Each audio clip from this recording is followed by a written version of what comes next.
জুলাই গণঅভ্যুত্থানে সংগঠিত মানবতা বিরোধী অপরাধের দায়ে সাবেক প্রধানমন্ত্রী স্বৈরাচার শেখ হাসিনা সহ 3 জনের বিরুদ্ধে মামলার রায় আজ 17 নভেম্বর।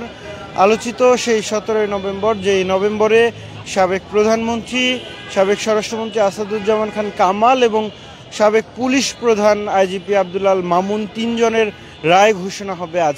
রায় ঘোষণাকে কেন্দ্র করে এই মুহূর্তে আন্তর্জাতিক অপরাধ ট্রাইব্যুনালের সামনে রয়েছে এবং যেখানে দেখতে পাচ্ছি যে আইন শৃঙ্খলা রক্ষাকারী বাহিনীর কঠোর নিরাপত্তা ব্যবস্থা জোরদার করা হয়েছে।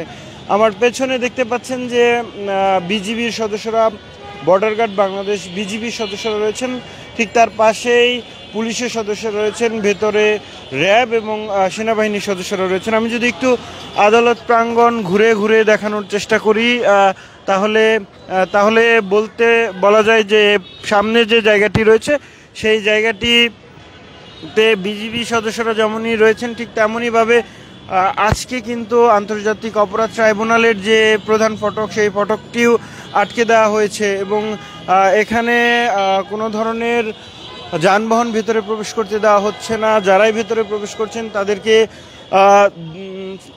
তল্লাশি করেই ভেতরে প্রবেশ করতে হচ্ছে।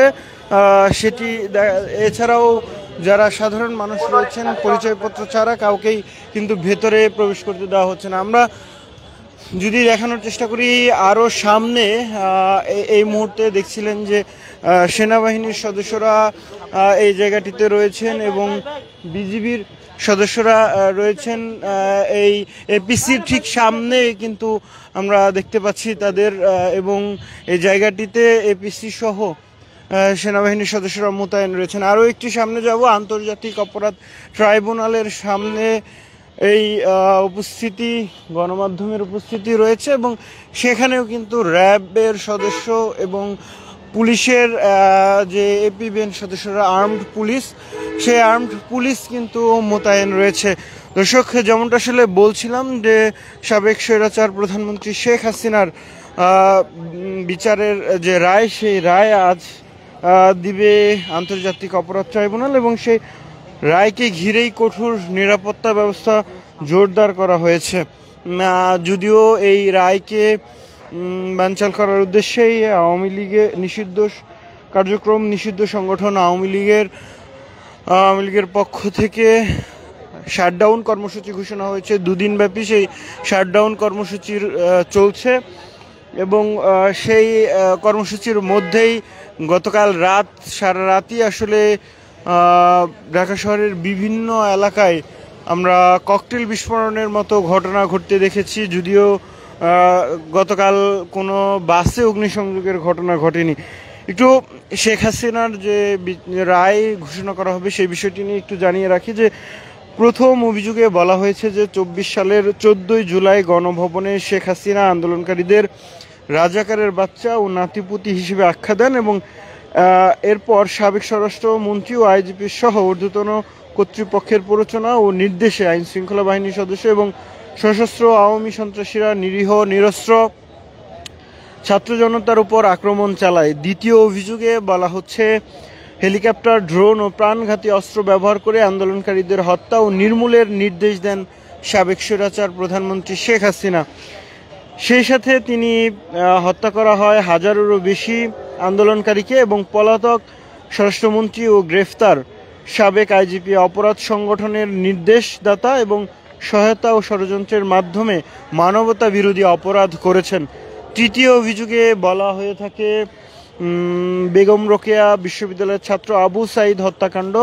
এই ঘটনায় পলাতক প্রধানমন্ত্রী সহ 3 জনের বিরুদ্ধে প্ররোচনা, উস্কানি ও সম্পৃক্ততার অভিযোগ আনা হয়েছে। চতুর্থ অভিযোগে বলা হয়েছে যে গত বছরের 5 আগস্ট ঢাকার চাংখারপুলে 6 জনকে আইন শৃঙ্খলা বাহিনী গুলি করে হত্যার নির্দেশদাতা ছিলেন এই সাবেক প্রধানমন্ত্রী শেখ হাসিনা এবং সাবেক স্বরাষ্ট্রমন্ত্রী আসাদুজ্জামান খান কামাল এবং সেই সাথে সাবেক পুলিশ প্রধান আইজিপি আব্দুল আল মামুন। পঞ্চম অভিযোগ আনা হয় তাদের বিরুদ্ধে। পঞ্চম অভিযোগে বলা হয় আসলে গুলি করে হত্যা করা 5 আন্দোলনকারীর মরদেহ এবং জীবিত একজনকে পুলিশ ভ্যানে পুড়িয়ে দেওয়ার ঘটনার নির্দেশও এবং প্ররোচনা দেয় এই দেওয়া হয় সাবেক স্বরাষ্ট্রমন্ত্রী আসাদুজ্জামান খান কামাল এবং সাবেক পুলিশ প্রধান আইজিপি আব্দুল আল মামুন।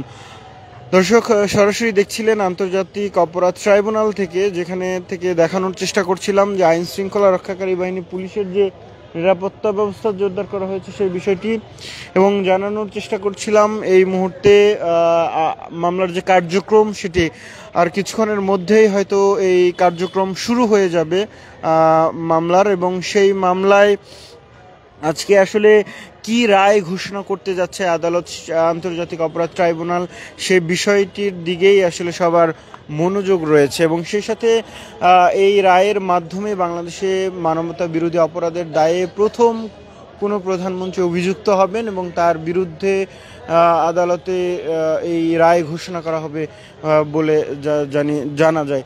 দর্শক, সরাসরি দেখছিলেন আন্তর্জাতিক অপরাধ ট্রাইব্যুনাল থেকে, আপনাদের সঙ্গে ছিলাম শেখ নাসিরউদ্দিন। দেখানোর চেষ্টা করছিলাম শেখ হাসিনা সহ 3 জনের রায়ের বিচারকে কেন্দ্র করে আন্তর্জাতিক অপরাধ ট্রাইব্যুনালের যে নিরাপত্তা ব্যবস্থা, সেই নিরাপত্তা ব্যবস্থা।